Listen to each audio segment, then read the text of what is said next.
Good evening, everybody. Welcome back, welcome back, welcome back. It's very nice to be back. 2 nights on the trot. Almost feels like pre-summer scheduling. I like it a lot. So tonight is all about getting a bit more practice in with the Fenix A320. I know I've been saying VAT sims on the cards, but I'm putting that on ice for now while we get our heads around this new very nice Airbus A320 from Fenix. We're just finishing up with GSX doing the baggage. Passengers have boarded, so we're going to get going reasonably quickly. We're not going too far tonight. We're going from JFK, which will be quite interesting to see how the old frames per second handle it. And we're going down to Dulles.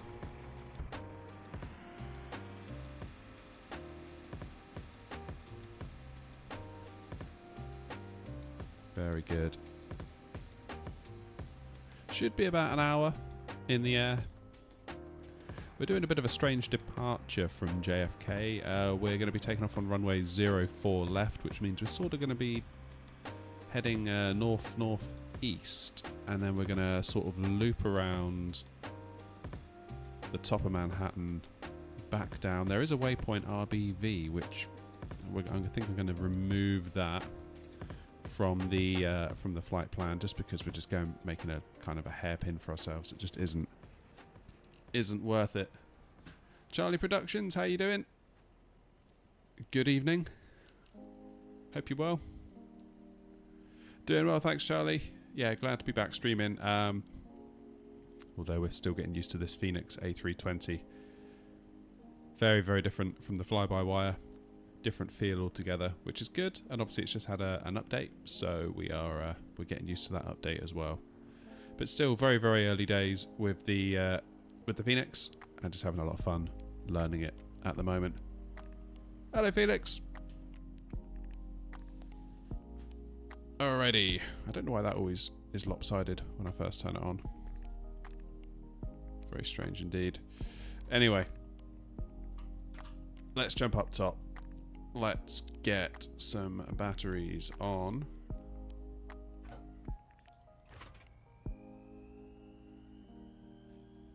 Very nice.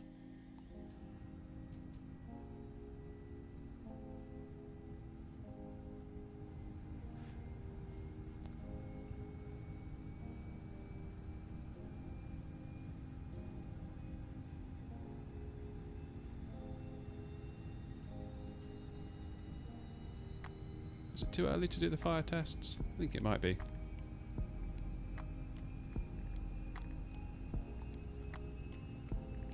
Very good. Let's get the APU on. APU master on.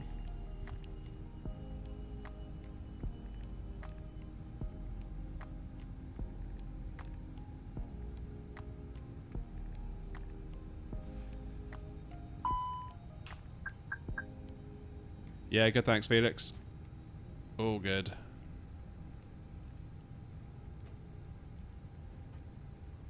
Alright, let's get navs on. 1, 2, 3.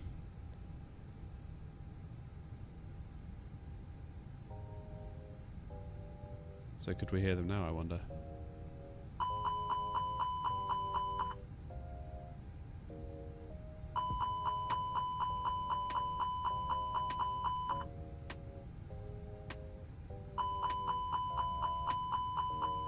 We can hear them now. Very good. APU bleed on, fuel pumps on, and let's get nav, strobe, emergency lights, no smoking, oxygen for the crew supply.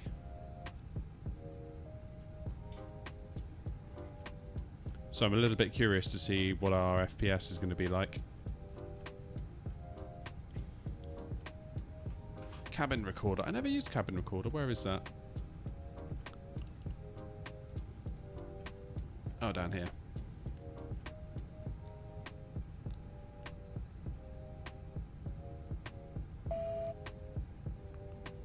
It beeped. I guess that's good. Any other tests I can do? Cargo smoke.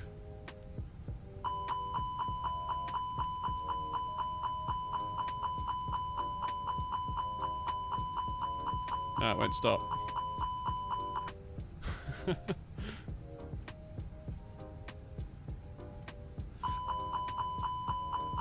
Ah!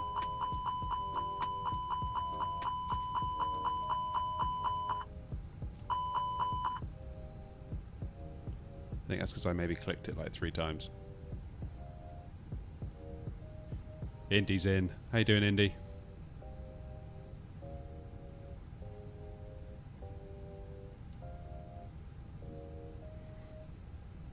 Alright, so we've got IR align in 7 minutes. What's the weather here at JFK this evening?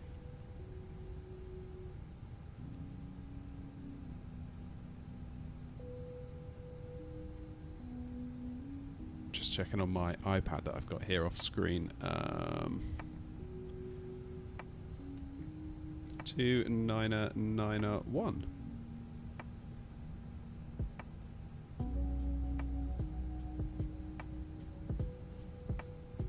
Hey, Kings.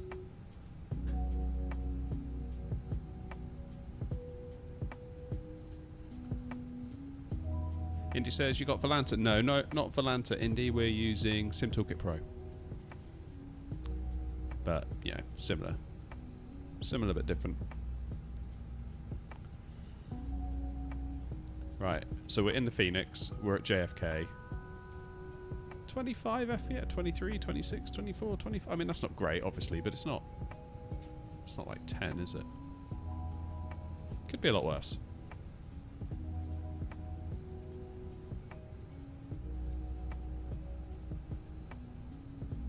Can't be active in the stream every couple of minutes playing Ground Branch. Never heard of that one. That's a new one to me. Alright, let's jump in here, go to ATSU, AOC. Let's do the init data request.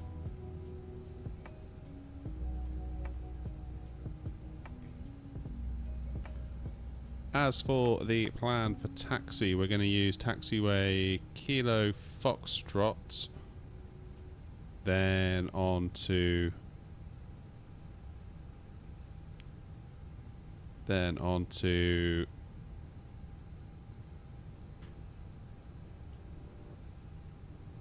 Bravo, then Kilo Echo, then on to Kilo, and then we'll join at Kilo 1 or 2. That'll do us nicely. It'd be nice if I could find a way that I could get my iPad, because I'm actually using an iPad. I've got it propped up on my Thrustmaster Boeing Yokes little tablet stand thing. It would be nice if I could find a way to get that embedded into the stream, so as I'm using the iPad you could all see it.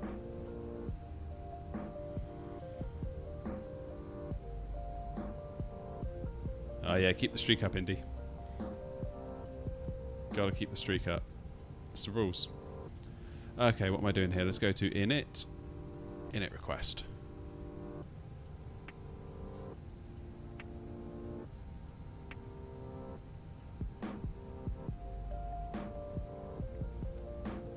Okay, let's just use our completely made up flight number.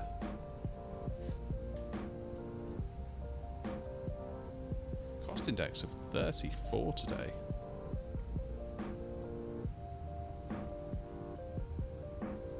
And we're going to flight level 360.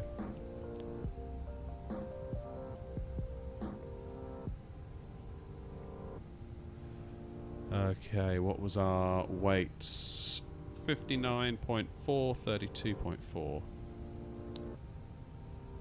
59.4 slash 32.4.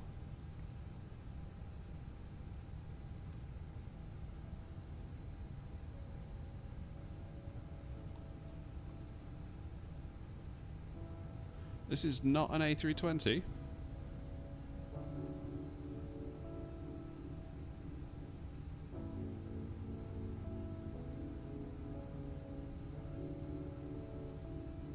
What do you mean by that, Indy?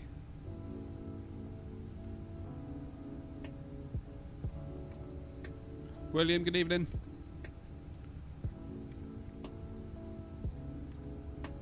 Hope you're well. Okay, let's go to our departure page.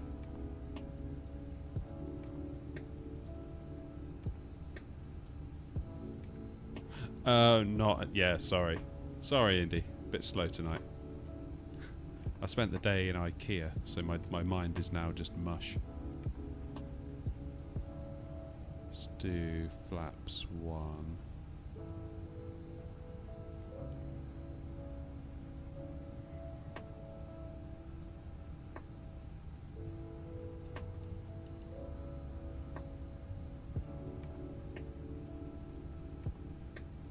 Okay, V1 is 152. That seems awfully high. But we'll go with it. 152, 152, 153.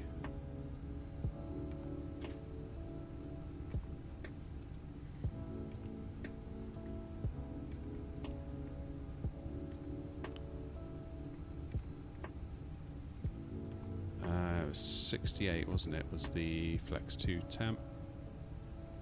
There's 1/DN0. I'm gonna have to check. 0.5.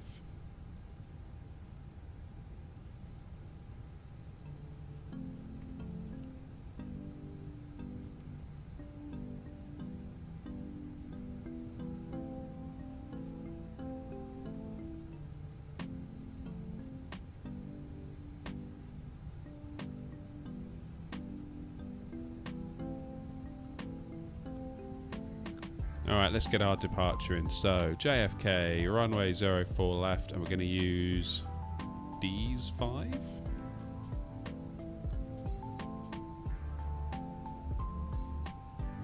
I'm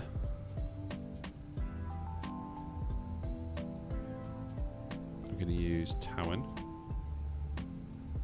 Insert that, then into...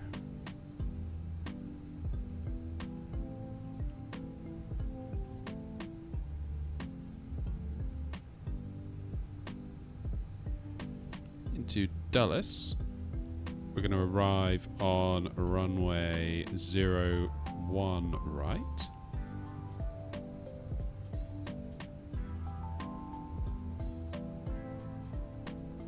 Can I do a video about the MCDU? Because I only know how to do a little bit of perf in it.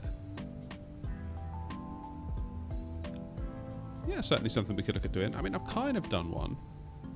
Like an A320 cold and dark video, which did really rubbish actually, which is a bit annoying as a video. But we did cover the MCDU within that. But maybe it'd be a good idea to do another one.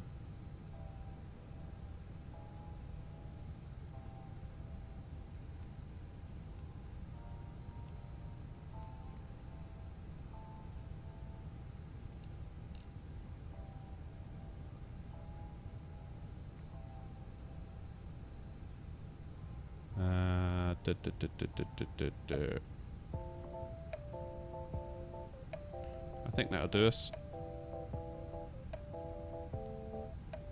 Where do I generate the flight plan? I use SimBrief for that, Indy.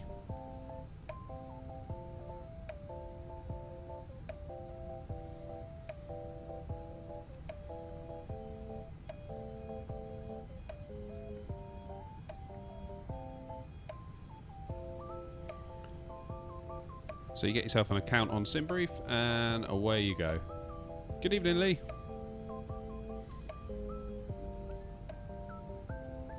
Nice, that's looking like I thought it might. So let's just step through the route. So we're going to sort of wrap around the top of Manhattan, down to Towan. We're going to delete our BV, because otherwise we're going to go all the way over here just to go all the way back over there, and that makes no sense. So we're going to clear that. And we will also clear that one.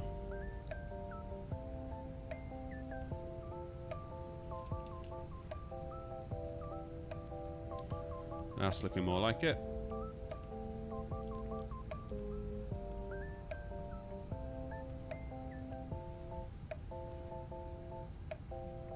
Alright, let's remove that manual.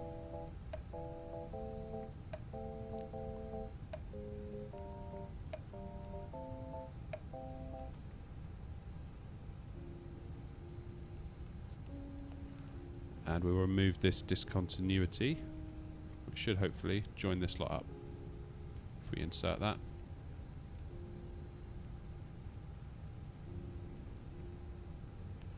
I use Simbrief too, but sometimes it does weird things. Is it the discontinuities that are throwing you off? That might be it. That might be it. Threw me off as well when I started. Alright, we've got a flight plan. So we're sort of going to come down, head south, southwest, do a U-turn and in on final. That's looking good. That's looking good.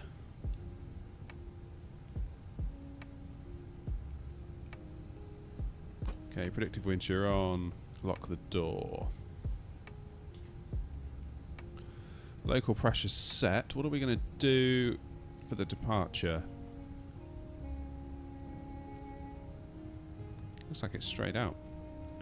There's no constraints on us for the departure in terms of altitude.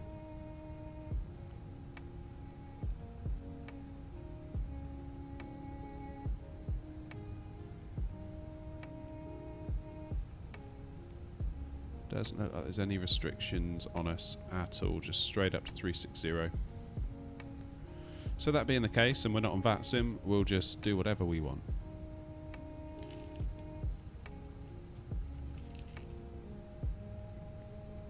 That's looking good. And we will do the first officer's side.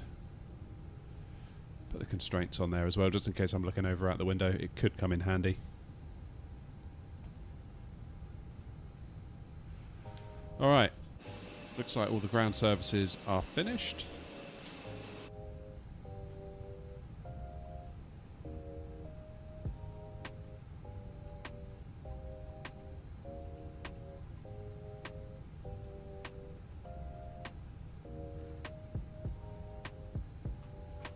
Let's hop up here and see what's going on, shall we? So we've got APU bleed on, external power is on. Let's get the beacon light on. Let's get the passengers strapped in, because it is nearly time for us to go.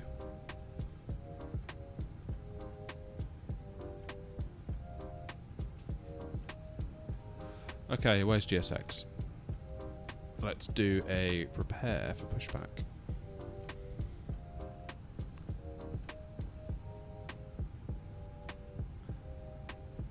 Just go into the ground services and we can remove the chocks, remove the ground power unit.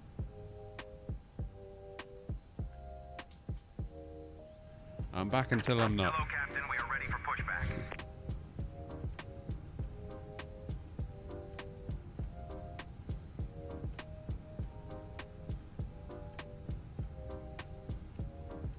So my mic, Felix, is a pile, P-Y-L-E. Departure checks completed. Bypass pin inserted. It's a pile PD mic 58, I think. And what it is a complete knockoff of the Shure SM58, which is a really highly regarded microphone.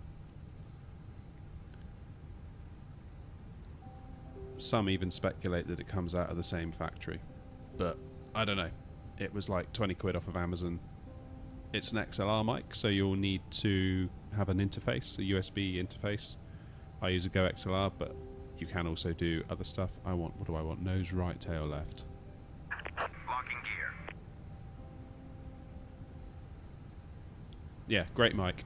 Great mic for the money. I must admit, sort of the more I kind of got engaged in kind of like YouTuber culture, you see everyone with their like gamer mics. I don't know. I kind of roll my eyes a little bit at that stuff.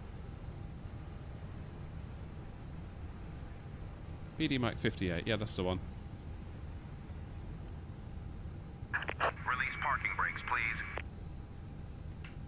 Commencing push. All engines Engines clear. Start at will.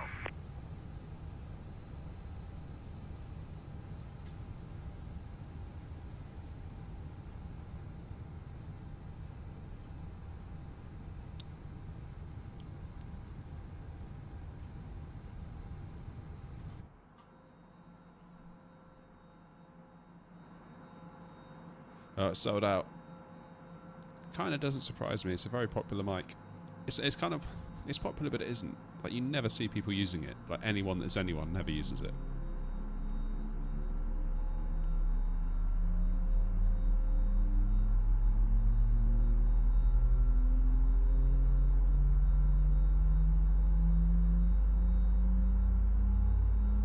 I must admit, lately I have been thinking if only there was a really good headset I could use, because I find having the mic arm kind of strewn across my yoke and headset, and I have to sort of lean in to get the optimal talking position for the mic. It'd be nice if I could just have a headset mic.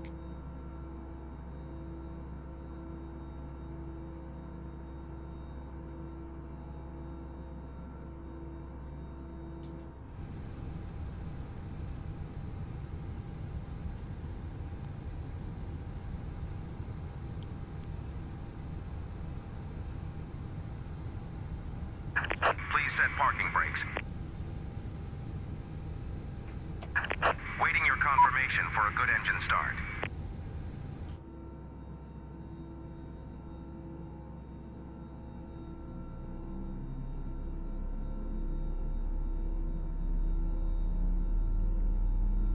There's also a part of me that thinks maybe for like flight sim content, more of a microphone sounding mic, headset sounding mic might not be the worst, because that's of course kind of what you hear as a passenger on a plane anyway from the cockpit. So I don't know.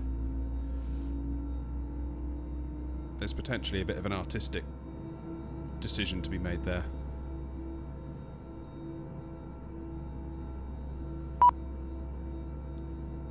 Alright, we got a good engine start.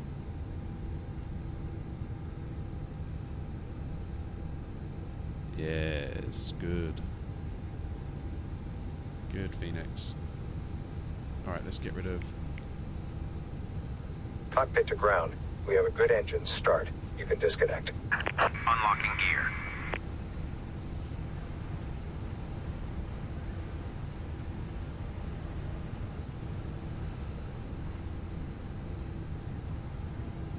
I've had to stop using Nvidia Broadcast actually, Felix. It's been causing me no end of problems. So, unfortunately at the moment, I just have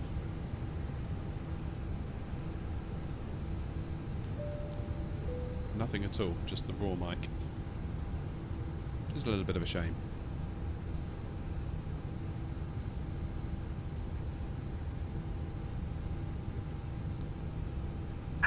Tow truck disconnected. Bypass pin removed. Thank you kindly. Left is clear. Right is clear.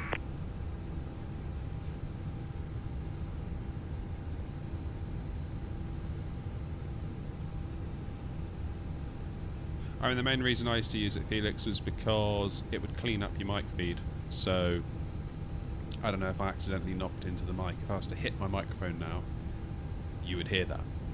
Whereas Nvidia Broadcast was very, very good at just getting rid of anything that wasn't my voice. I could cough, I could sneeze, I could whack my desk, just it wouldn't come through. It's very, very good for that. Alright, let's get rid of the APU bleed, APU master, let's get our taxi lights to on. Whoops, wrong button.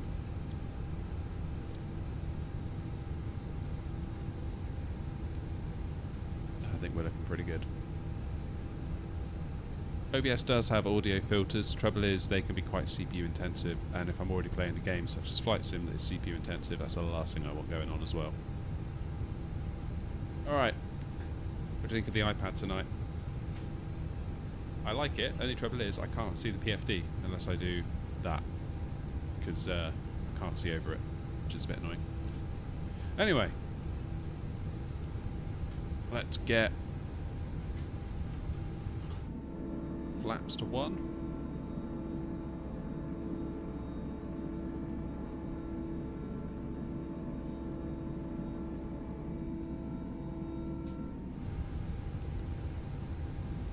let's do a takeoff config, shall we? Normal. Happy days.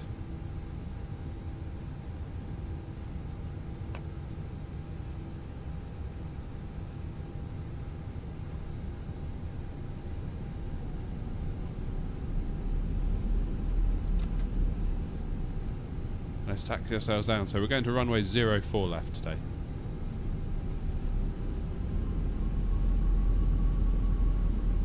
A little bit of a taxi, but nothing too much.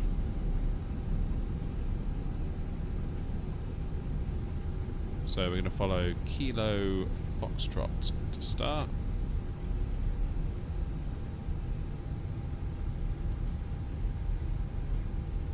I have no idea what's going on with that ground texture there.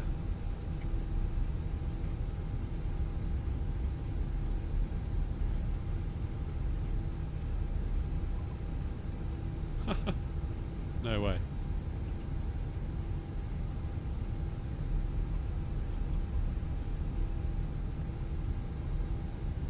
Just a load of junk being left for us to run over.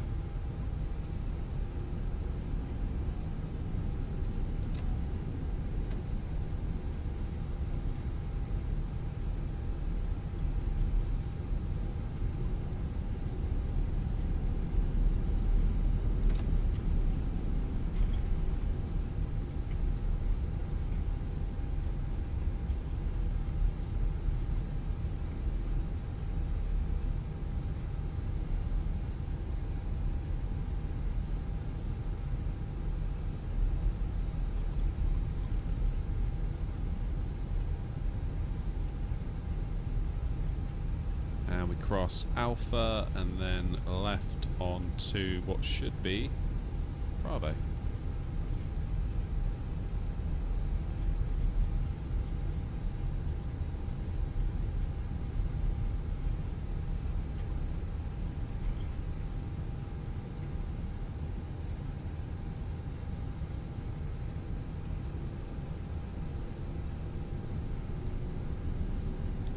And then we can cross 26 left.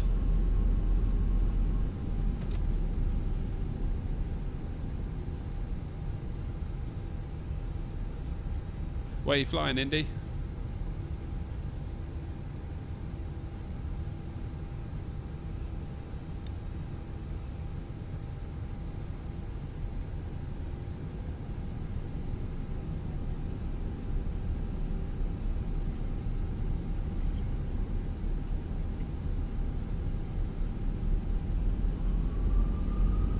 It's not 26 left, sorry, 31 left. Because of course, that is where you would come in to land. Or I quite often come in to land, if you're coming down from... it's quite often where we end up landing if we do a transatlantic. On the few occasions we have done that. Not on the channel though, I must admit.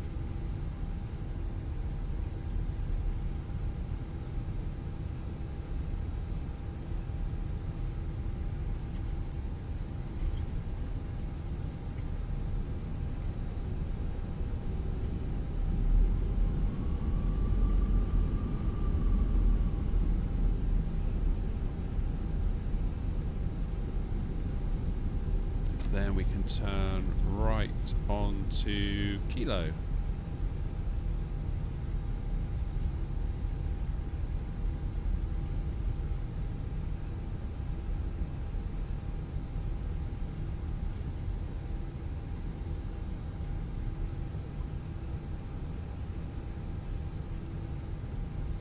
Paris to Toulouse, very nice indeed.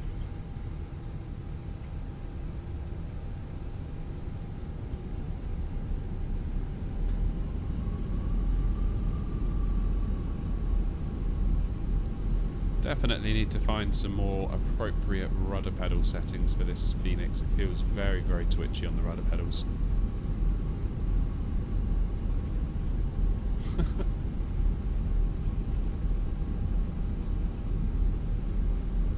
Taxiway there, giving us a few bumps. Money, how's it going? Did you solve your problem?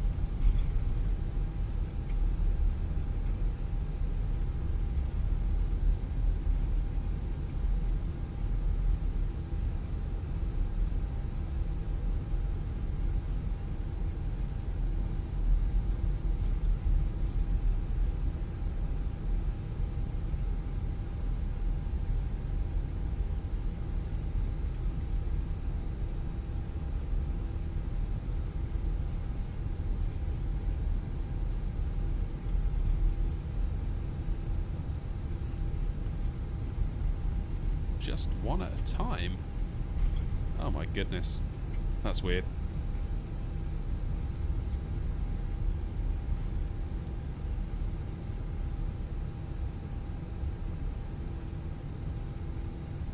That is very weird, that one.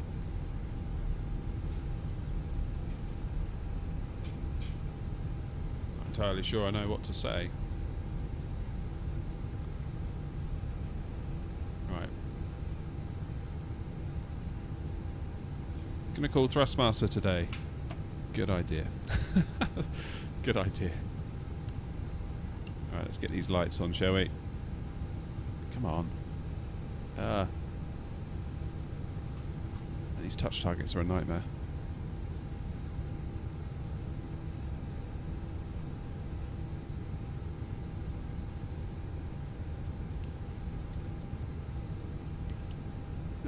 Why can't I click it?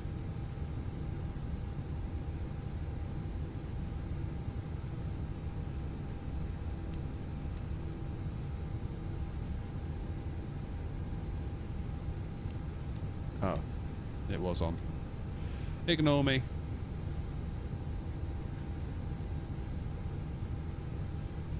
How am I doing today? Very well, thank you.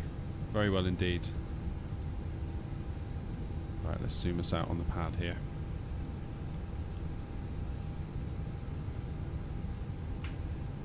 And it's time for us, once I've set my TCAS, is to get out there. I don't even know what game it is you're playing, Felix. I've never heard of it.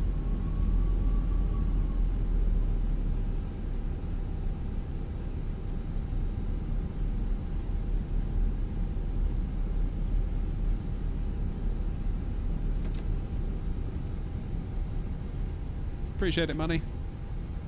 Glad you're enjoying them. And nice to have you in the stream as well.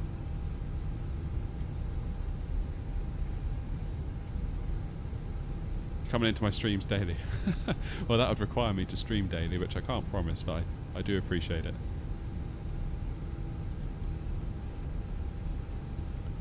Oh, okay, military sim. Tactical, got it.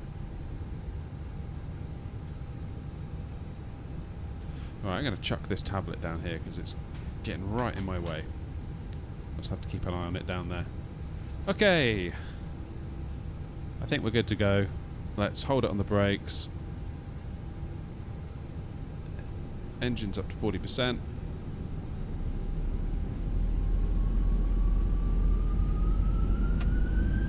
Let's give it the beans.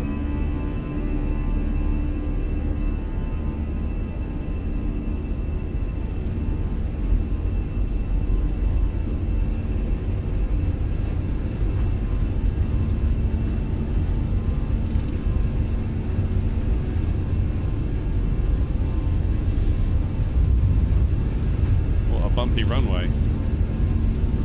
Okay, coming up onto V1 rotate.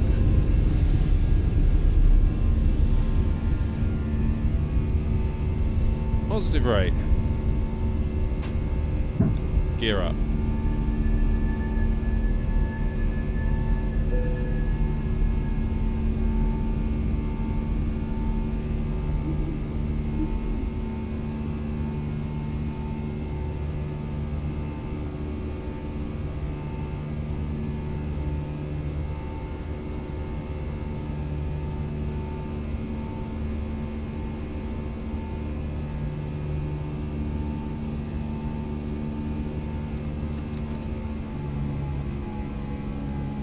Into the climb gate.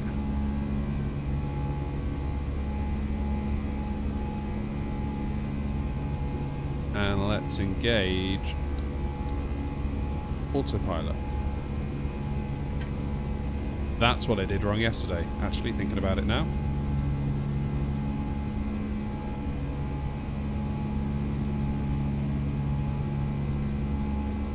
Cheers, Money.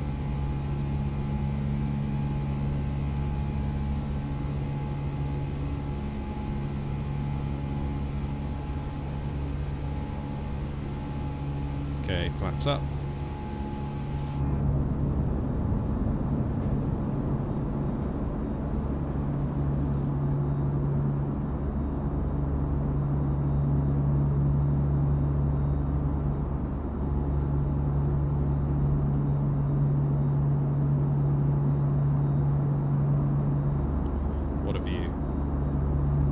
So where's that? That is LaGuardia, just coming into view.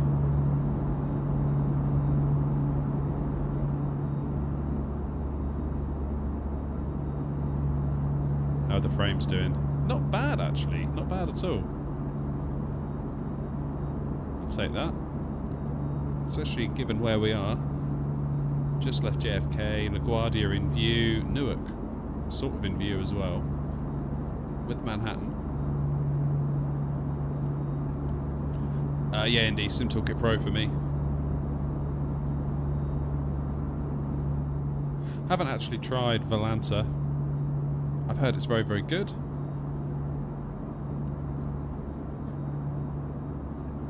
But equally, I've not had an issue with Sim Toolkit Pro or found myself wanting for any more than it already does for me. So, FPS on the ground, Felix, were sort of low to mid 20s.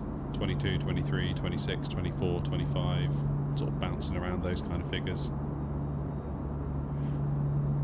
No, same graphics settings I've been on for the last several streams, in fact, now.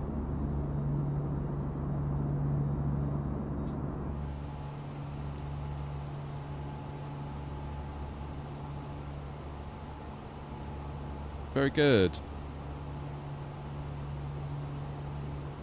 So let's just clear that.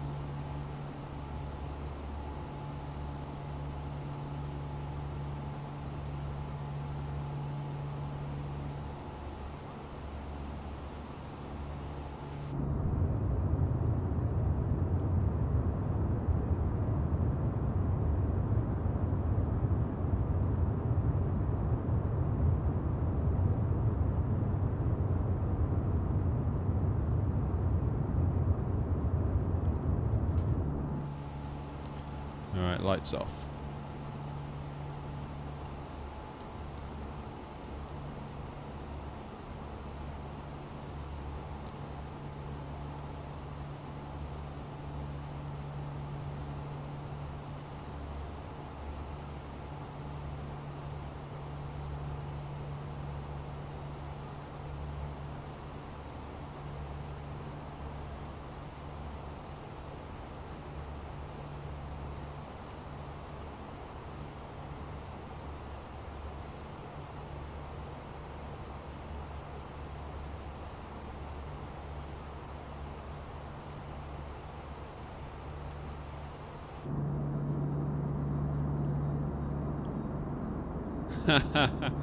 Wait, is your overlay the same colour as your livery? Yes, it is, by design.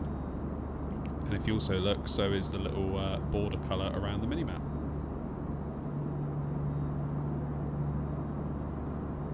Yeah, I custom designed it, Felix. So I used to work as a web developer, so I know HTML, CSS, all that stuff. So the values that Sim Toolkit Pro spits out, I could capture those and then output them to a design of my own, rather than just using the kind of standard one that it gives you by default.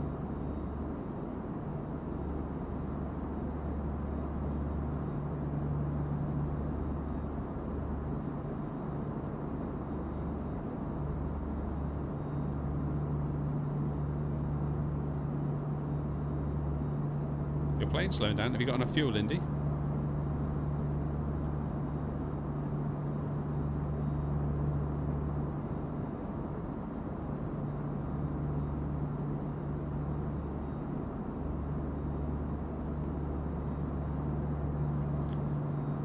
Big fat spotter. Would I recommend the Fenix A320? It's tricky. I think ultimately it comes down to how much money is the £50 to you. That's ultimately what it's going to boil down to. It is a good product. There is no question it's a good product. But if 50 quid is that's a bit on the expensive side, there's also a really nice option with the fly-by-wire. So yes, it's not as feature complete, but it's free.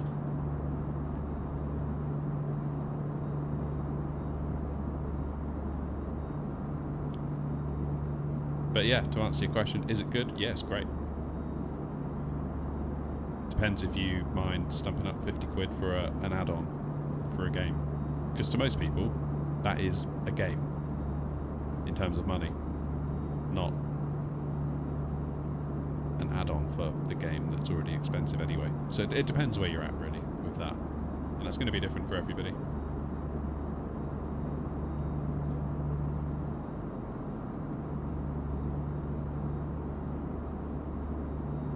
Have I thought about getting the Mad Dog MD82? No, I haven't thought about that at all actually.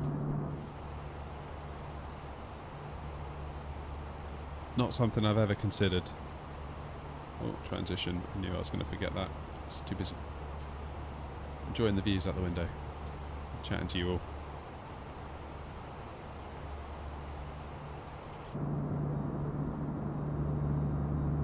It's not a game, Sonny. Never a truer word spoken. If you could only get one, if I can only get one, would you recommend the PMDG or the A320? Oh, the PMDG, without question. Because you've already got and this is kind of the journey I took. I bought the PMDG last year, but I only bought the Fenix last week.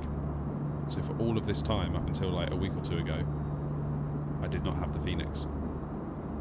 And I never felt like I was missing out on too much because, of course, we've got the fly-by-wire A320X.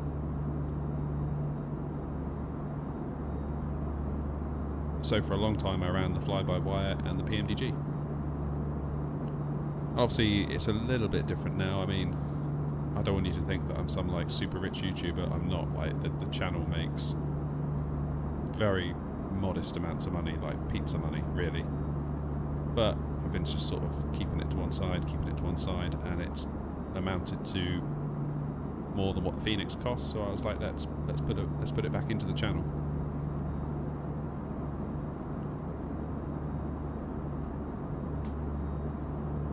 So that's kind of my decision making on it.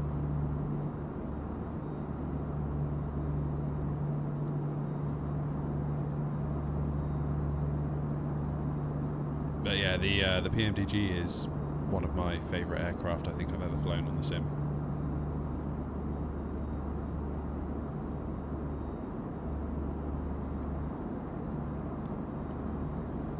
Yeah, I mean the fly-by-wire isn't without its shortcomings.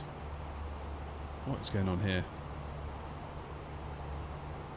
Nav, barrow, ref, discrepancy. Oh wait, it's this side, isn't it? That's what it is. Seatbelts.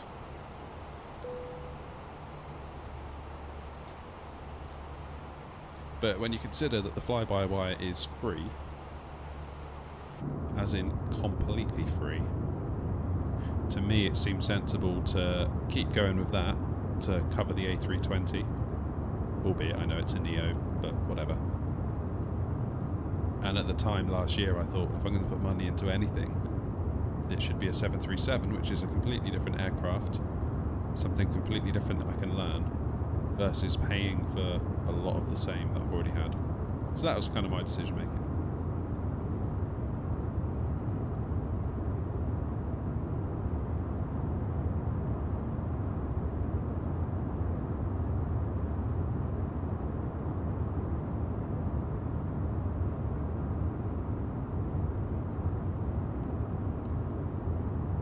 Shouldn't be cracking software, Indy. Very hard to do, and they deserve to get paid, so.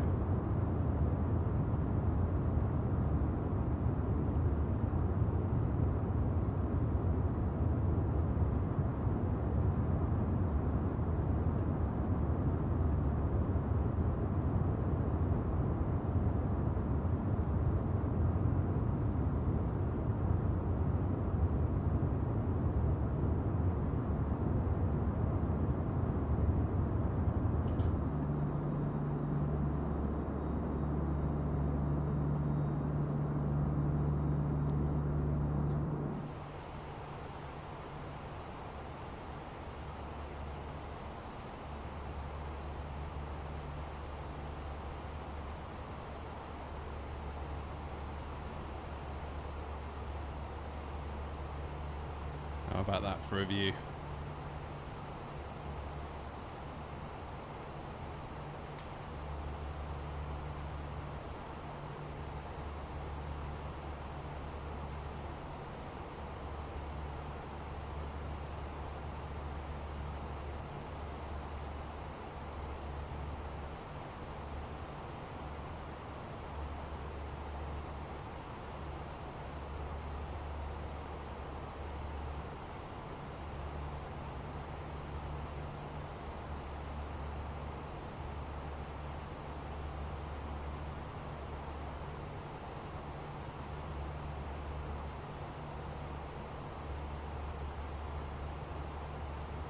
Suzloika, I hope I'm pronouncing that right. I haven't got a clue what you just said, I'm afraid. I'm unable to read whatever it is you just put in the chat. My apologies. If it looks like we're going off course on the mini-map, that is by design.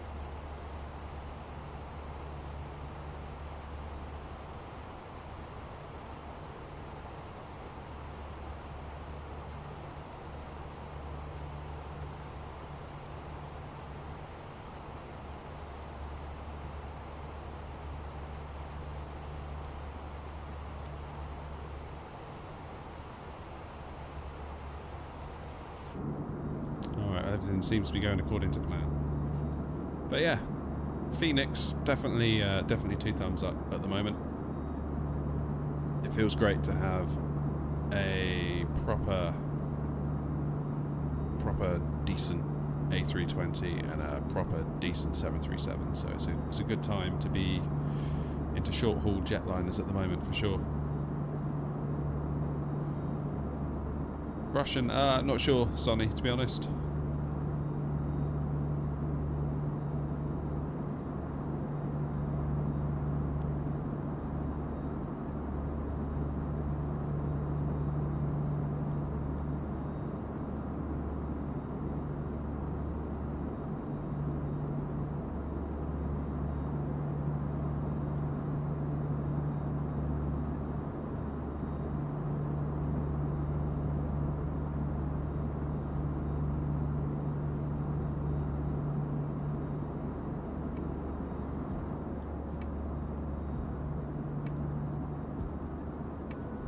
What kind of plane? Airbus A320, the Fenix specifically.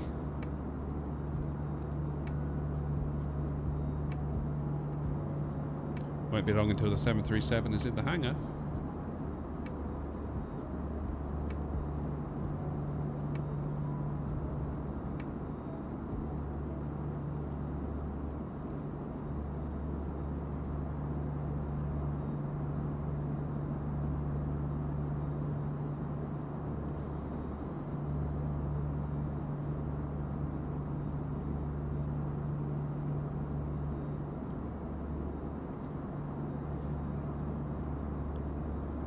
Felix, you able to speak whatever language that is? If so, impressive.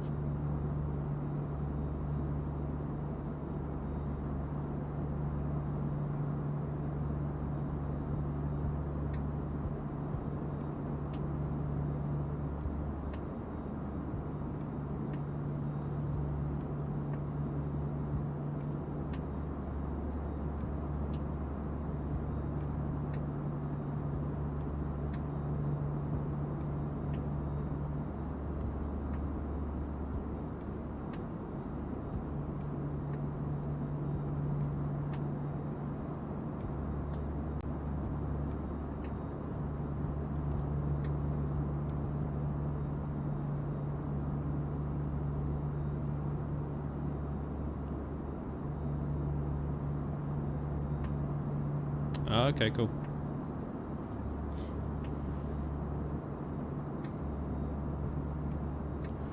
In OBS, you can switch your chat from live chat, from top chat to all chat. Yeah, that's been the case for.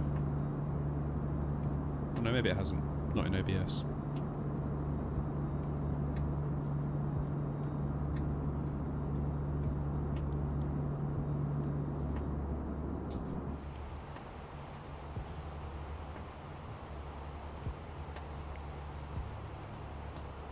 Why has it done that again? Live weather is off again. Alright, let's turn it on.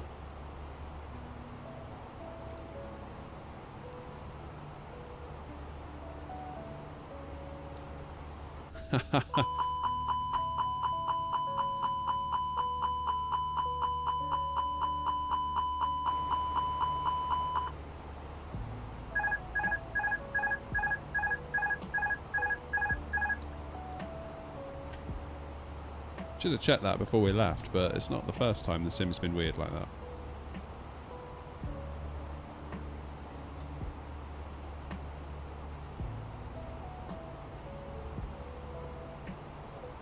Yeah, I think it must be the world map, Felix, you're right.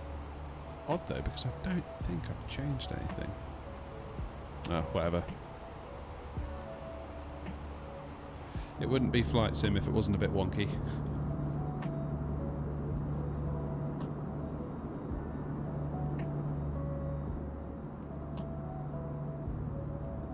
Still, the clouds look very nice now, don't they?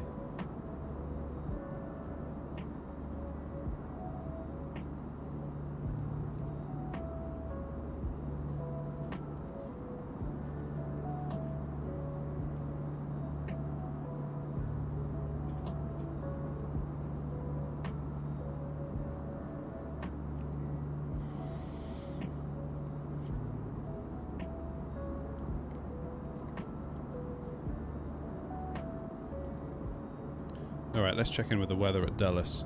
See if I'm now going to regret turning on live weather. Altimeter is 2988.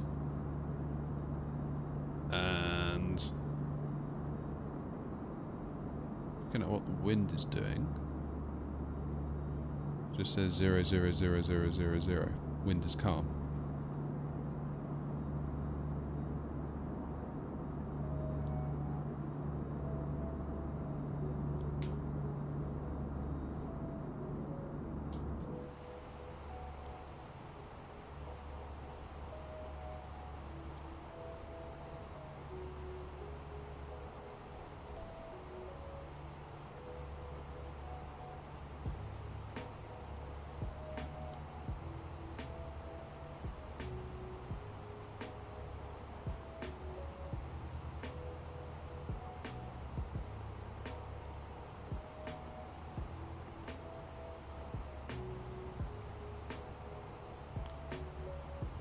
So we got top of climb here and top of descent there.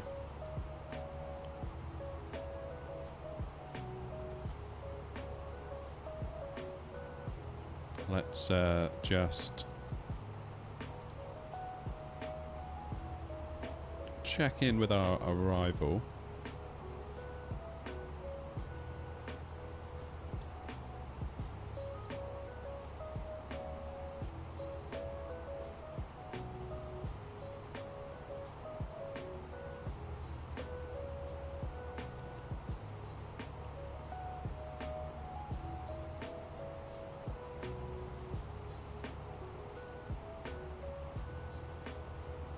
So we got Delro. Lurch, it wants us at 14,000 feet, which is correct. That's what we have down here. Then we've got Bins. Then we got Hyper at 10,000. That's correct. Then we've got Sigby at 7,000. Moet should be 5. Hustle 4. Then T-Con is where we switch charts.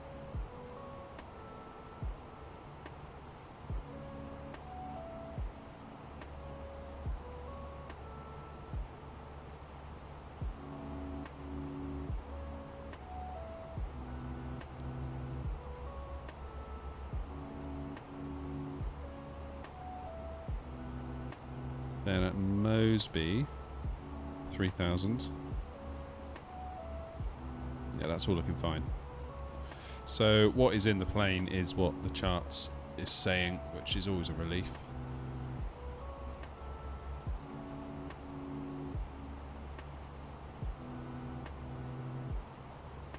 I feel like I really want to change my monitor. I feel like that's been a real pain at the moment.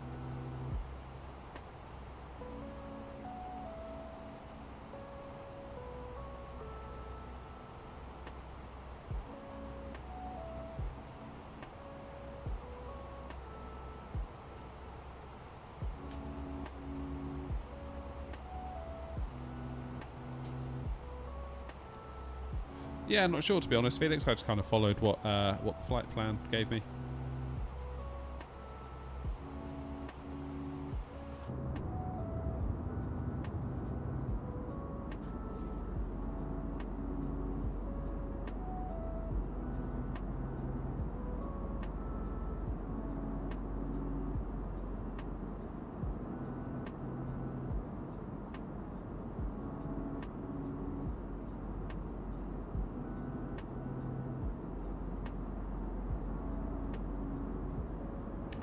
Blimey, the likes are a bit thin on the ground today. 6 likes.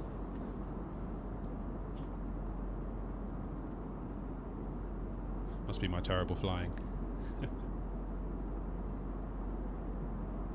I want to change my monitor. Why? I'm already on 4K, Felix, actually. But more recently I've been running at 1080p just because I felt like 4K with a 3070 was, even with DLSS, it was starting to get a bit... maybe a step too far. Let's put it that way.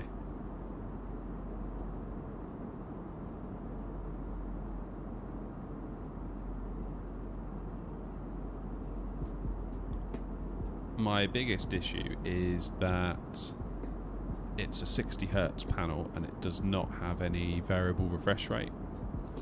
So it either has to be at 60 frames locked or 30 locked, or you get tearing. And I've got it set in my settings to VSync on to avoid any tearing at 50% of the screen's refresh rate, which obviously 60 into half is 30. So, but it just feels like all your mouse clicks are delayed and there's just this kind of perceivable lag that I really don't like with it.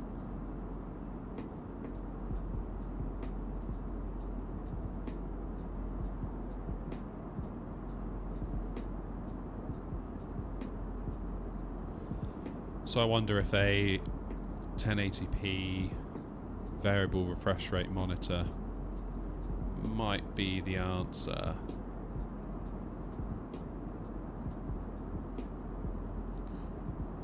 Because I can limit the sim to, say, 60 FPS. So I wouldn't really want the sim chasing any much more than 60 FPS. You don't want the sim chasing frames. I'd rather have everything just ticking over nicely. This is assuming like if I had like a crazy powerful PC, I'd rather have it just ticking over nicely, maintaining 60 at all times, or as near to at all times as is possible.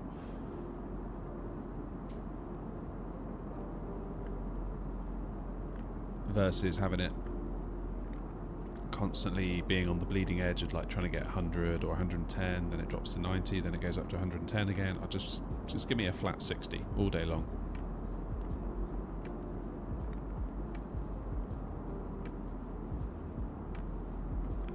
I did think about maybe going down the three 1080p monitors and do the whole like wraparound thing, but I'm not sure yet. But then in terms of pixel count, you're then getting 3/4 of the way towards 4K anyway, so that would probably need a GPU upgrade in any event.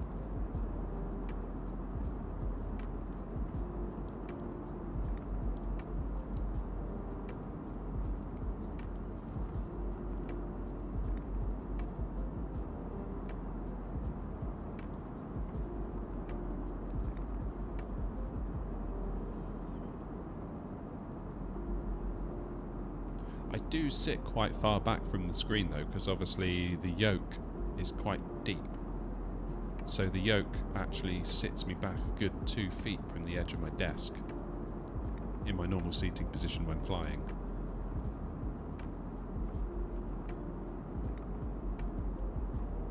So I feel like 1080p 32-inch might do the trick. I do have a 32-inch 1080p TV, so I'm tempted to swap it out maybe tomorrow evening. Swap out the 43-inch 4K for a 32-inch 1080p and just see how it feels. Because the fact I'm running 1080p on a 4K monitor means you're not at native res. I know it divides nicely, 1080p divides into 4K nicely, but it's still not native. So I wonder if a native 1080p would look better than 1080p running on 4K.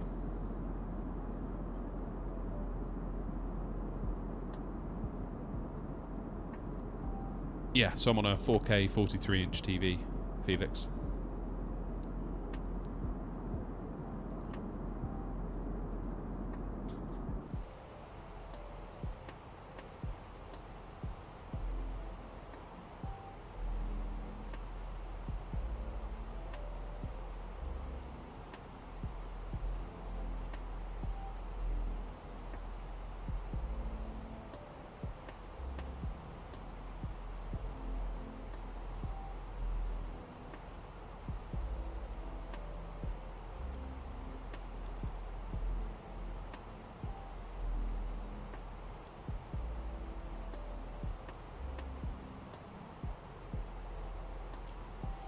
It's only a cheap TV, Felix. I mean, to be honest, I think you could probably spend much more on a gaming monitor.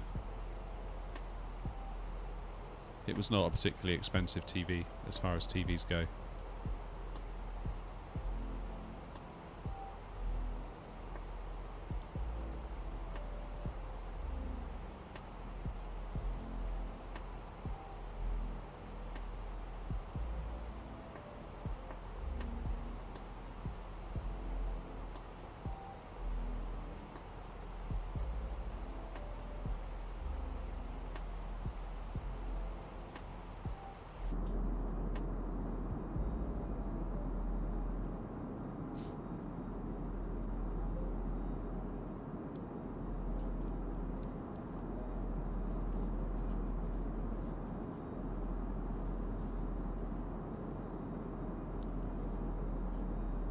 Yeah, as long as it's got HDMI, you can plug whatever you want into your PC, really.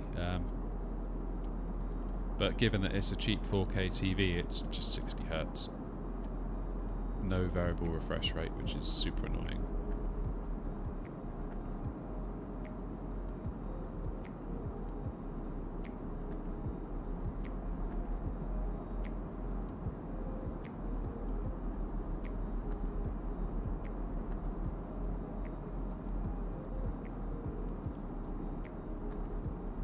What CPU have you already got? Haven't you got a 13.6 at the moment?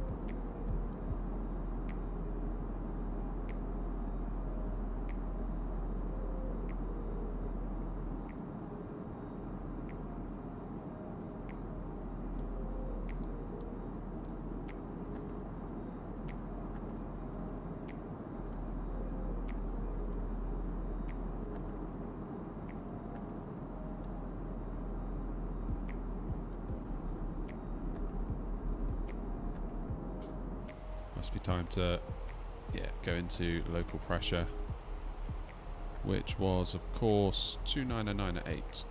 Oh no, 29 at 88.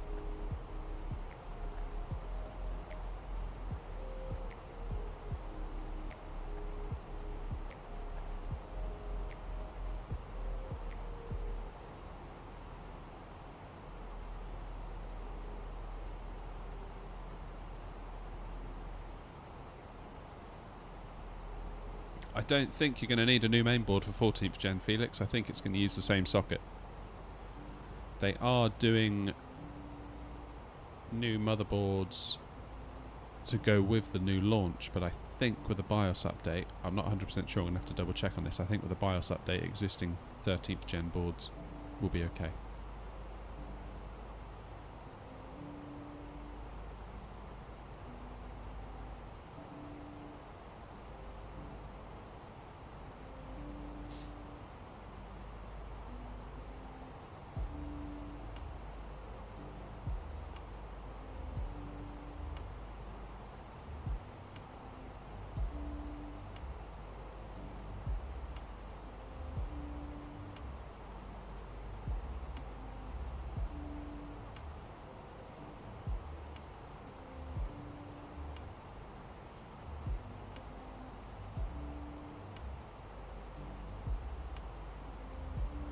They make a new socket every 2 gens. Yes, you're right. Typically they do, but this time I don't think they are.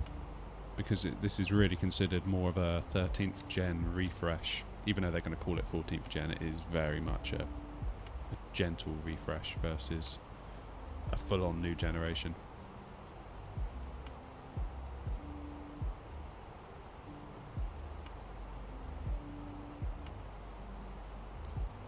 LGA 1700 I think is the plan, which is what you're already on.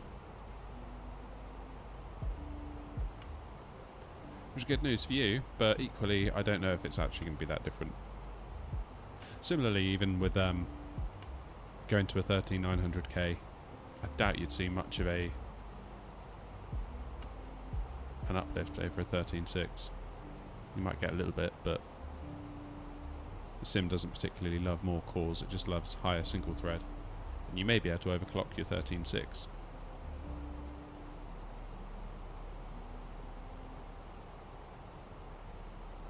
Mutilate will have a new socket, trust me. I would Google that, Felix.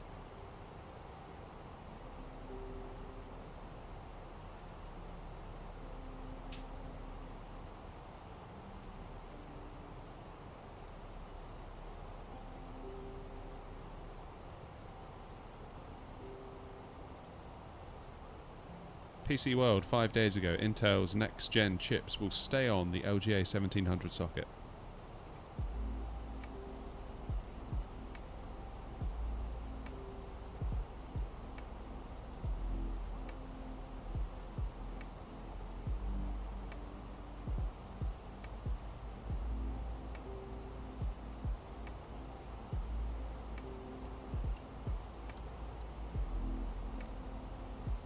Alrighty, lights on.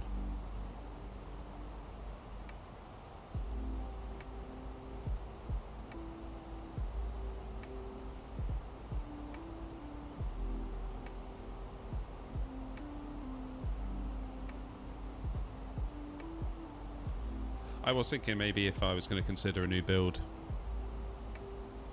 I might consider doing a 14th gen 146 or 14700K. Just try and overclock the snot out of it so I can get really high performance on the single thread, which is what this game loves. That could potentially be one way out to improve performance. Because I'd rather have real frames than have to rely on Nvidia's frame gen. Because while the frame rate is higher, they are absolutely fake frames.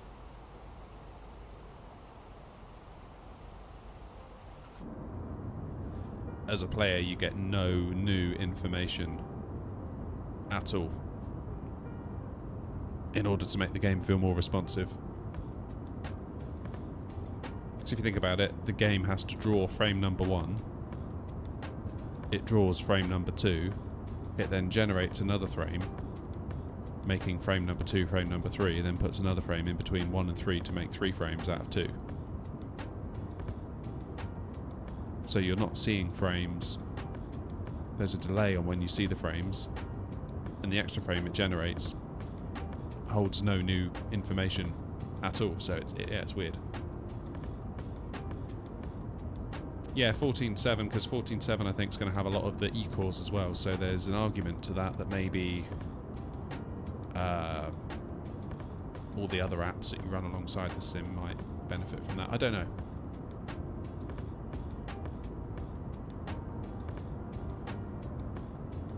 Yeah, I think basically what's happening, Felix, is for the most part the P-cores aren't going to change a huge amount.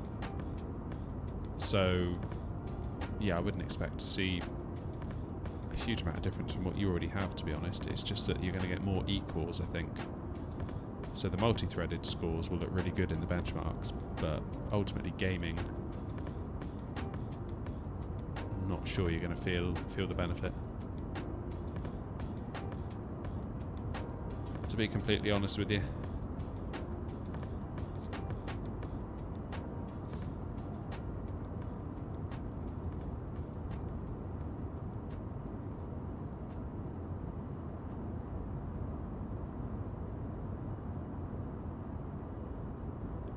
Currently you're not using your GPU to its full potential. No, I suppose not in the sim, because if your CPU's holding it back. I mean, even me. Let's see what's going on. Limited by main thread. My GPU is just chilling.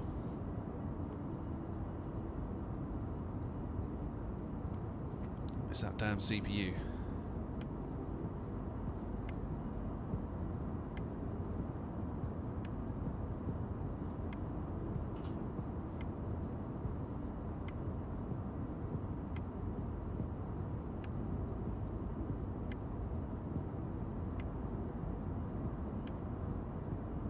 I'm not sure going 13th to 14th gen would particularly help you though, Felix, to be honest.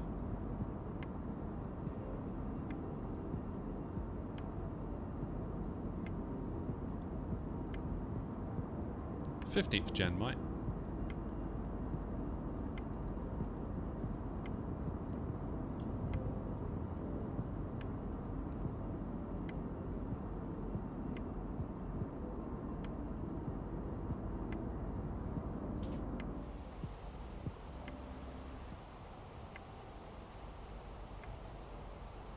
Right, we need to enter our destination data.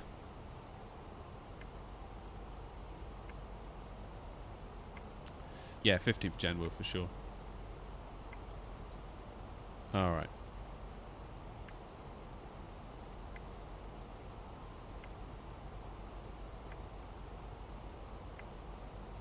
Wind apparently is 00000, 299 at 8 and 26 degrees.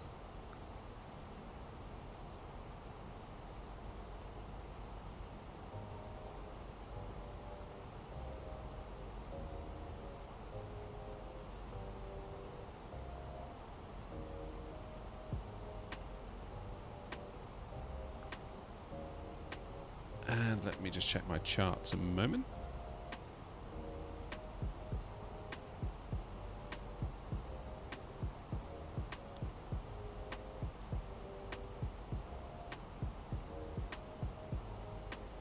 Put 512 feet in the barrow. Very good. 52 miles to go.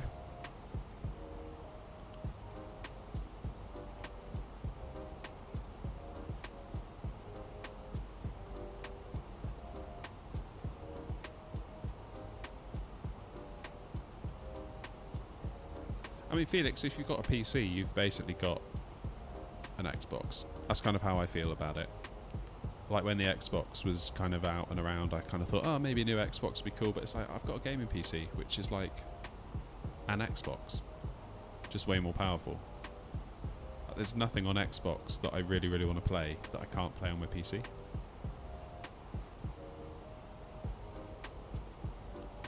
That's kind of how I felt about it anyway.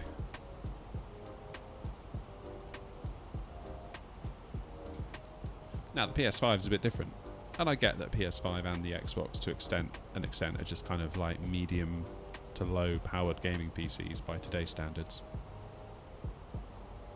But there's a lot of Sony exclusives that I want to play that I couldn't play on my PC.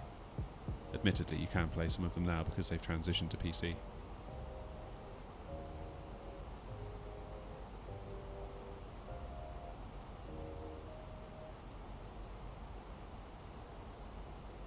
Sharia, hello. Hope I'm pronouncing that right.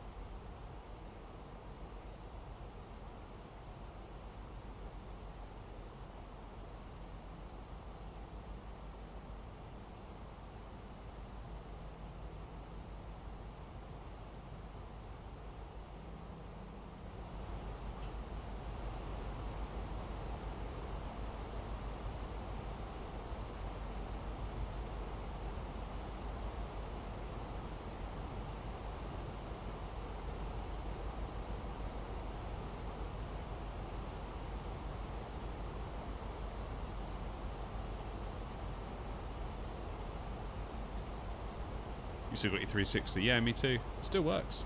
And the PS3, and the PS2, and the GameCube. I've got an N64. Got rid of the PS1. I did pronounce it right, nice. That's unusual for me. Good to know though. Welcome to the stream.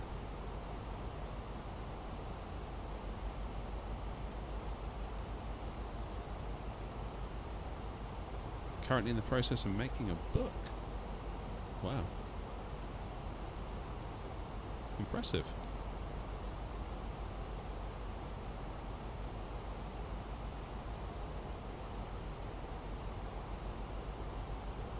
Isn't the Xbox similar to a 3700X, 3060 Ti-ish? It's tricky to compare really. I think they're Zen 2 cores, so yeah. But I think they lack some of the cache. I heard someone say once it's more like a 2700X rather than a 3700X.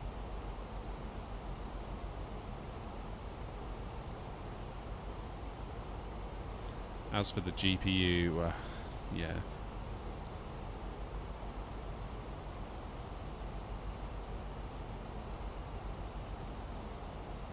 And they're basically APUs, aren't they, really? Just very well-performing APUs. You see, if you told me to build a PC out of that, I'd be like, hell no, I'm not doing that. I need a proper graphics card and proper stuff, but I guess when it's a console, you don't have a huge amount of choice. They just are what they are. What is the weather doing here?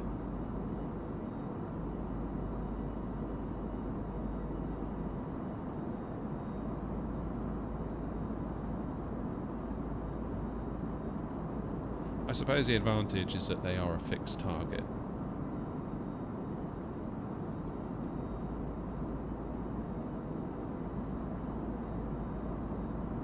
That's the real advantage over a console. Every developer knows what every single machine their game is going to run on, which is worth a lot.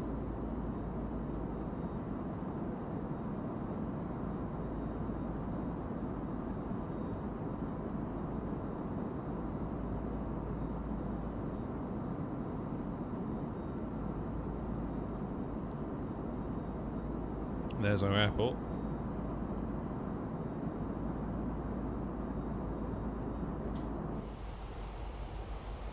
Alright, I'm going to get rid of the iPad for a minute, just because it's going to be right in the way for our landing.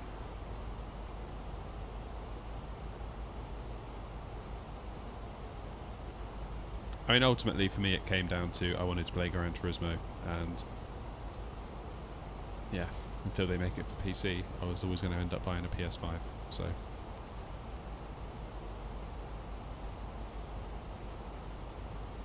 Alright, let's get our speed in check.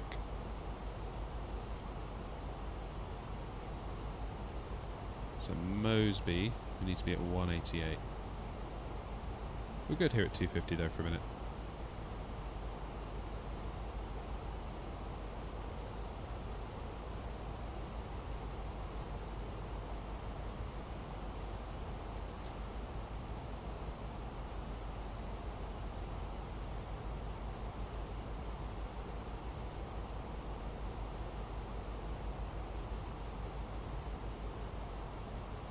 So you're going to start them off with a 3600X and a 3060 Ti on a B550 MSI.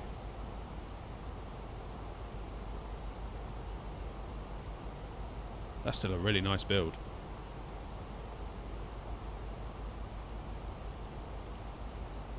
I guess it depends, you know, what you're going to be playing.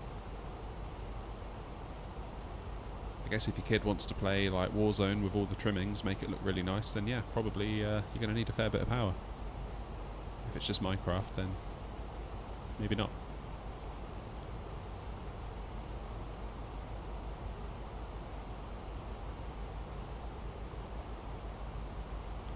What's the goal? That's what I always ask people. What are you trying to do?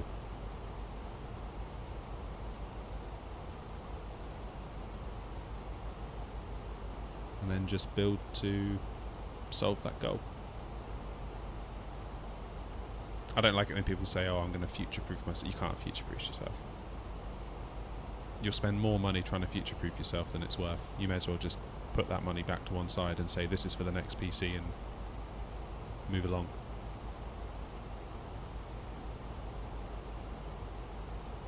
I mean, 2080 Ti's are going pretty good on the used market right now.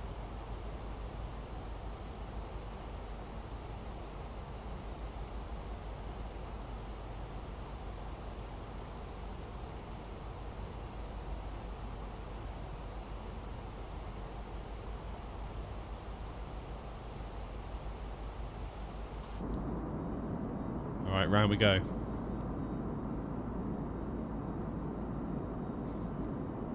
Well, Indy, we're still learning our learning the ropes for this plane, so a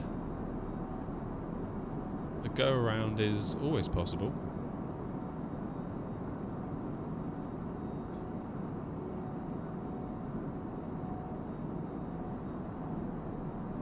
Hey Jameson, how you doing? Nice to see you again.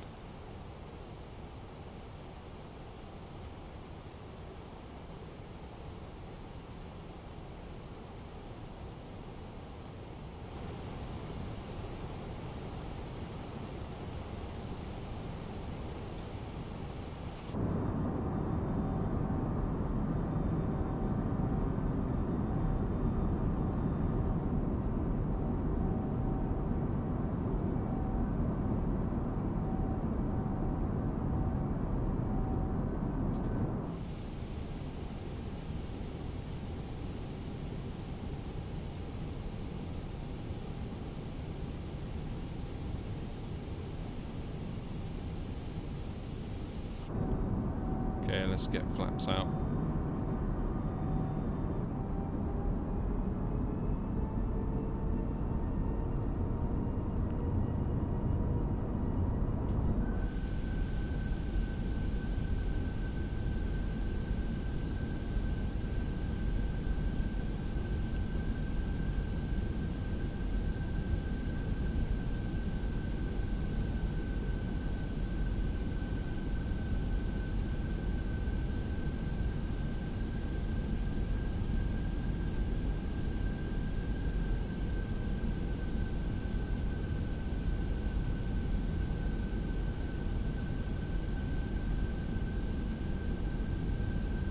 Get the landing system on.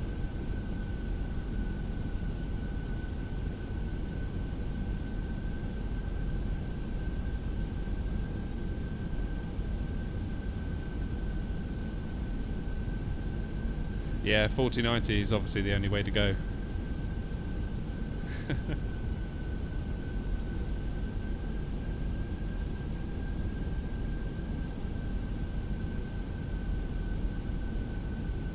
Hello, Lucas.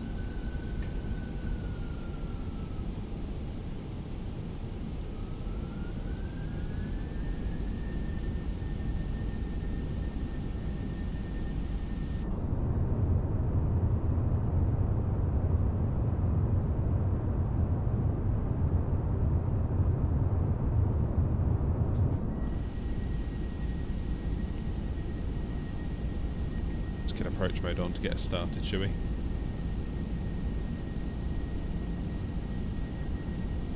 What's my favourite plane? Oh, Jameson, I still don't know.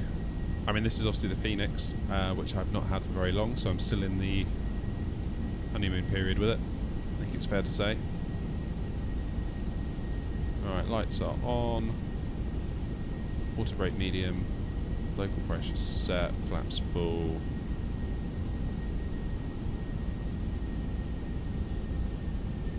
What plane am I flying? This is the Fenix Airbus A320.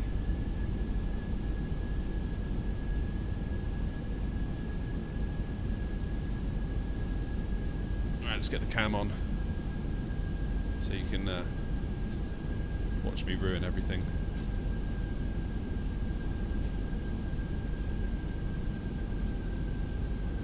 They need to add an A380. Yeah, fly-by-wire are working on it.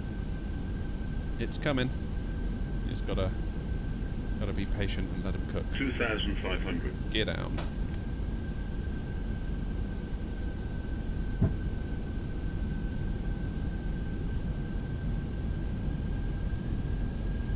Very much looking forward to that as well, and the 777 by PMDG.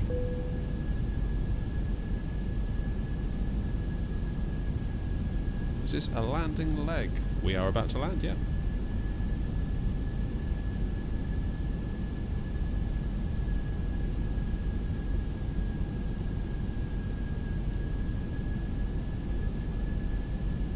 Ha ha ha.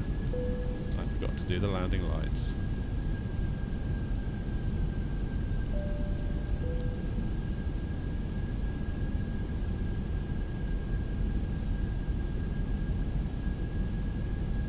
Alright, you lot. I'm going to need to concentrate now.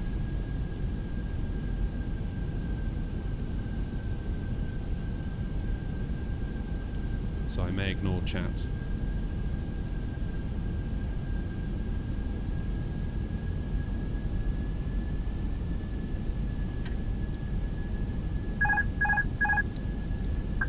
Autopilot off. My controls.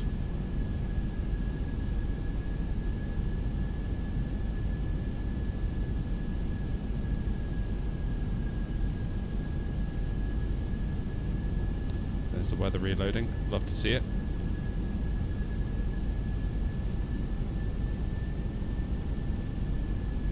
Definitely need to get over to the right a little bit more. 1,000. So,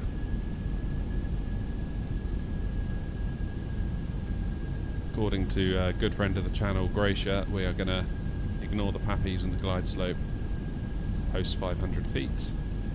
We need to get our nose down, otherwise we're going to end up in a spot of bother here.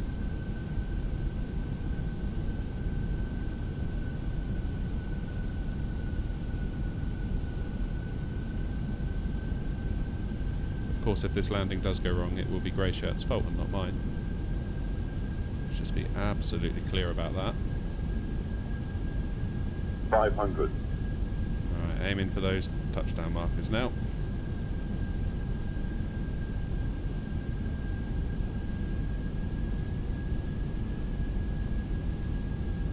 Come on, down you go. Keep that nose down. 100 above.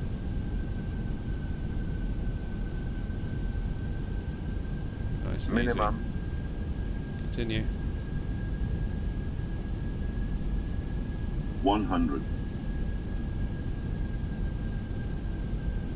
50, 40, 30, 20. Retard. Ho ho ho, that was not good. 500 feet per minute.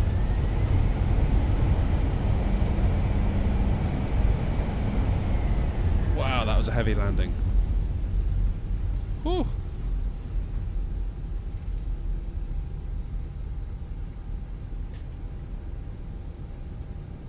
That was not good.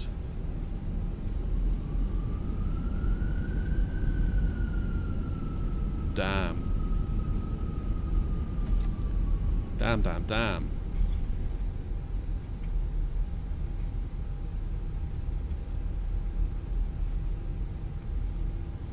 That was heavy. Just wondering if we can redo that, because I've got my replay software on the go. Didn't feel a thing. I wonder if we can. I wonder if it'll let us do that. Okay, let's just hold it here for a second. Let's stop the recording. Right, this is probably going to ruin everything in terms of realism. If we hit the replay button, pause the replay, scoot it all the way over here, should be able to... Oh, blimey, what's it doing now? Should be able to have another go. Oh no, it's done a cold and dark on us. Yeah, it doesn't want to know, does it? This is the problem. Stall, stall.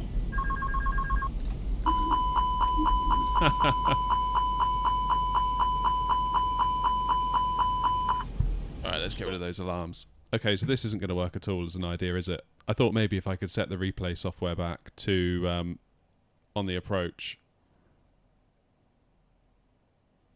then that might give us another chance at a second go. The trouble is with these study level airlines, it's very difficult to just like get them to do it all over again. Yeah, the Fenix isn't made for it, is it? At all. Damn, that was a heavy landing. I'm disappointed with that. Never mind. Let's see if we can just butter it down here. Straight into this industrial unit. Whee! There it is. Oh well, never mind. That's a bit of comedy to end the stream on anyway. There is a piece of software, isn't there, where I forget what it's called now. Is it FSI panel? Something like that? Where you can, with study level airliners like the PMDG, like the Fenix, you can quickly set yourself up on a runway and it auto configures everything. So it's all done.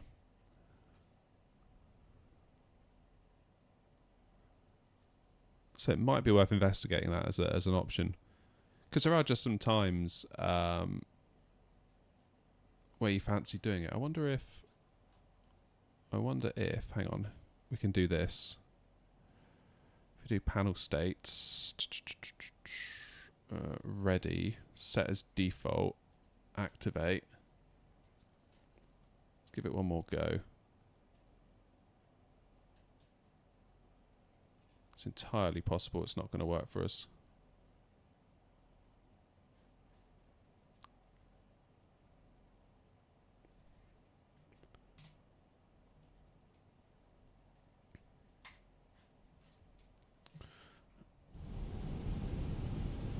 Yeah, so obviously the airplane is not configured at all, hence it's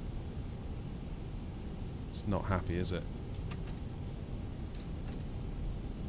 So if we set the speed to say, whoa, auto throttle, let us do it.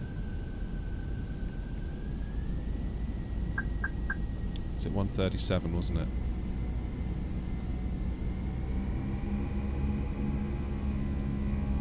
Flaps are full, auto brake is armed. We do landing system. Got anything in rad nav? No. Alright, let's see if we can do it visually.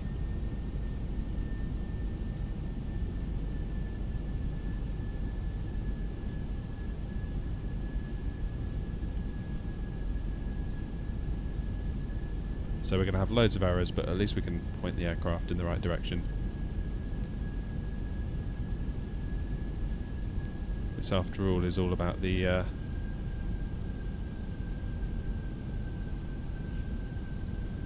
practice, because we know we're not very good in the Fenix at the moment.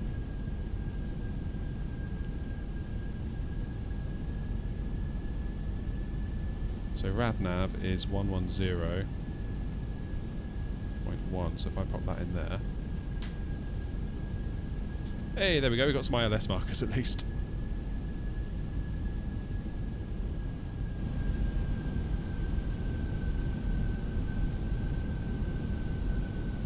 There we go, let's get the cam on for you again. Let's have another go.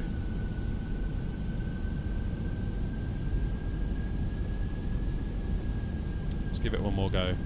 Basically, I think on the first attempt, my mistake was I paid too much attention to the pappies after 500 feet, and I was too high, and then I pushed down to go too low, which made us descend at a really massive rate of descent.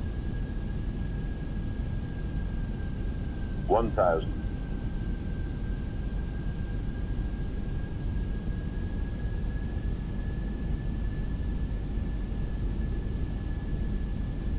Okay. Let's go 137.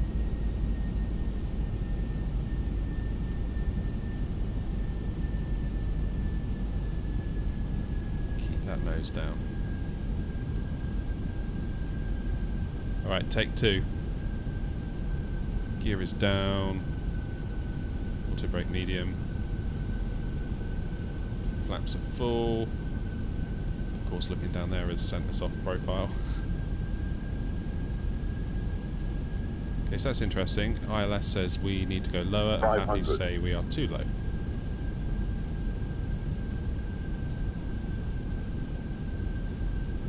Alright, here we go.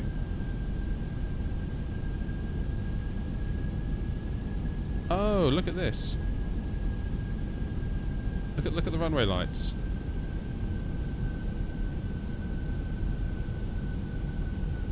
Look. That is so bugged. 100. Flight slow. 40. 30. 20. Retard. 5. That's more like it.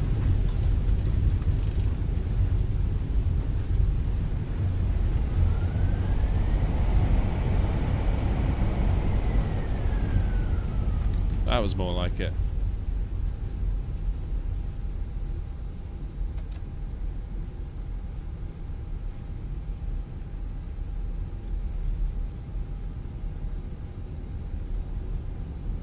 That was 300 feet per minute. That was much better. Now I'm trying not to obsess over the feet per minute numbers, but there comes a point where you know it's bad, and that 600 was definitely one of them.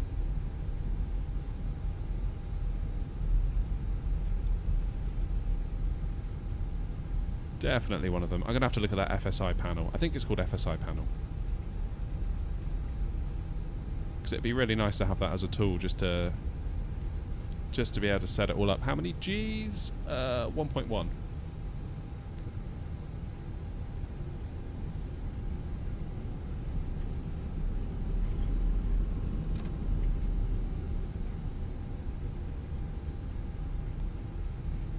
Right, where should we go? Let's go over here. I can show you the replay for the original Indy.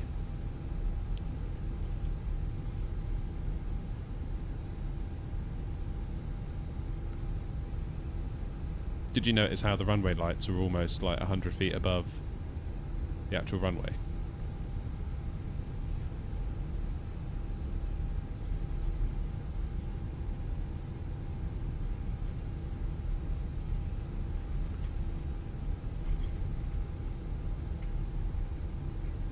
Alright, let's we'll do a wing view to start with. If it lets us do it, of course.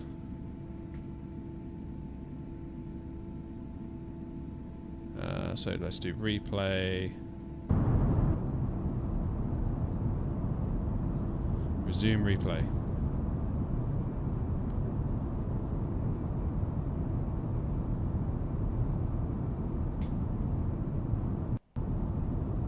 What is it doing? Why is that up?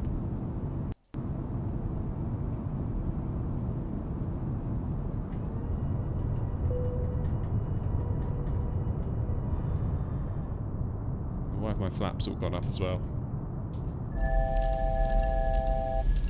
What is going on down here? Alright, enough of that. Let's just have the view.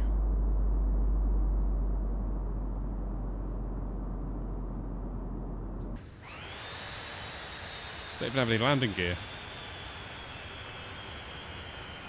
Yeah, the plane is totally not made for this, is it? But it's a bit of fun, so who cares? It's just a bit of fun.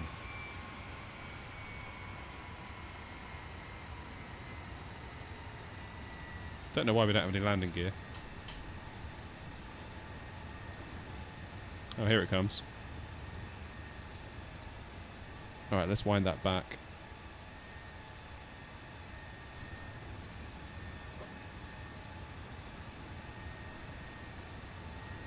Okay, we have landing gear this time.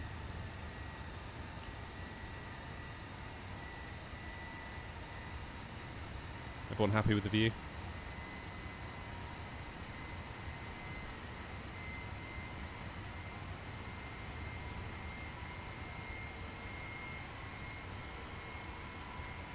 Oh, yeah, that was a bump, wasn't it?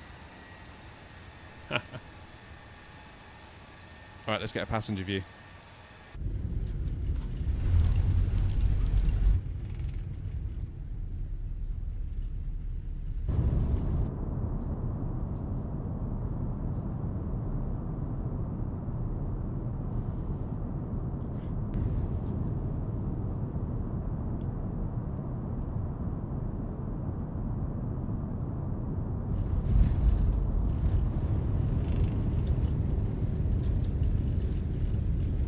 Maybe it wasn't as bad as the Sim Toolkit Pro thought. It didn't seem too awful to me. Just a little bit on the firm side. Maybe the 600, because it is just a polling interval, let's not forget. See it from the engine view.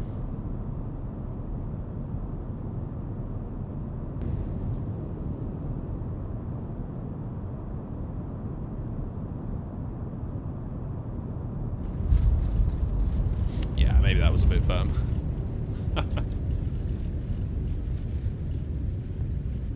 Yeah, the second one, Felix, I think I was thrown off because I don't know if it's doing it now.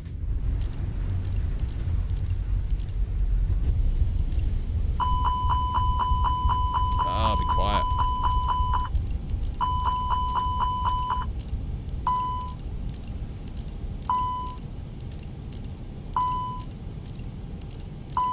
Is it doing it again this time? Yeah, look, the runway lights, which is what I was sort of aiming for. I was thinking the touchdown marker was here on the second one, but of course they're actually here. Because it's almost like the runway lights have lifted off the ground by like 50 feet.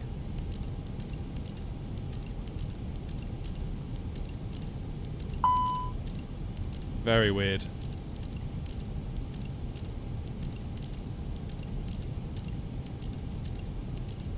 Very weird indeed. Still, we're a little bit further forward. We're a little bit further forward than we were. Just aim for the threshold if you can't see the markers. Yeah, the problem is though, is that I was aiming. I thought that was like the threshold when the threshold was back here. There we go. Now we're going through the runway lights.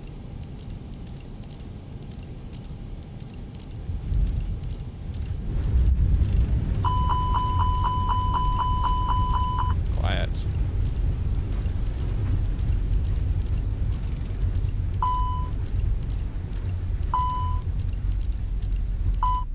No, the second time, I mean Felix. The second landing. Because I think because I used the replay software to take us back, it's almost like the sim freaked out a bit on reloading the runway and the runway lights. Which, yeah, the second one caused us a bit of a trouble because I was aiming further down the runway than the touchdown markers were. If that makes sense. Anyway.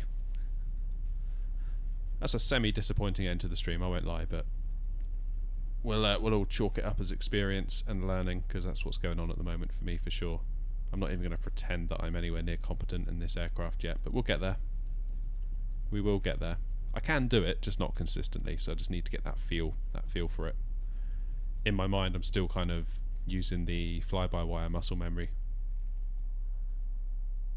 That's the thing. But there we have it. Right, everybody. It's 10 o'clock. It's getting late. I'm going to head on inside and call it there. Sorry about the firm touchdown. We'll work on that. May need to investigate that FSI panel. Maybe I can do a video about it, because I think that would be super handy for practicing.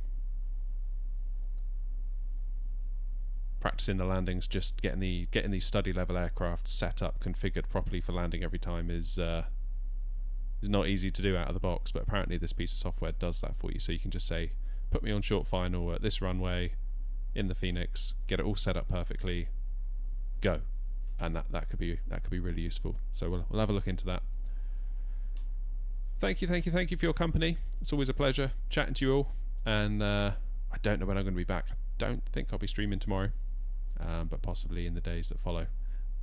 But as always, I'll try and schedule it. So I know I said I'd schedule today's, and I did so like 5 minutes before, which I don't really think as counting as a schedule. But there we go. Anyway, folks, I'm going to leave it there. Thank you very much indeed for watching, and I'll see you next time. Take care.